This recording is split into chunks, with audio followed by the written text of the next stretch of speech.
Now, there are two unhealthy reactions to loss, and I wrote them there on your outline. One's called repression, and the other is called suppression. Repression is when I unconsciously try to block out painful thoughts out of my mind.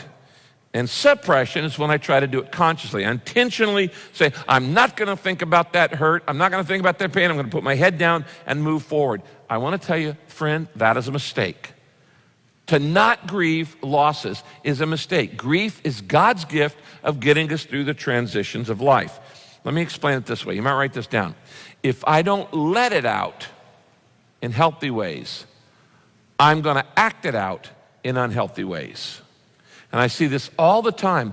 People who, as adults, are doing all kinds of bad behavior because they never grieved over an alcoholic dad or an unloving mother or mistreatment and prejudice and bigotry and things like that on the playground. If you don't grieve the losses in your life, then, as I said, you act it out in unhealthy ways. Another way I say it is this. When I swallow my grief, my body rejects it. Doctors have said that a lot of illnesses that people have come from unresolved grief, unresolved regrets, and unresolved resentment.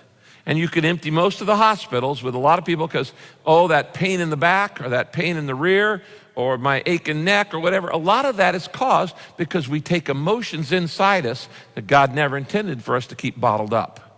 He intends for us to keep it out, let them out. So loss is unavoidable in life, but grief is a choice, and you have to choose to enter into it. You have to embrace it. Why? Because grief is healthy. It's good. It's the way you get through the stages of life.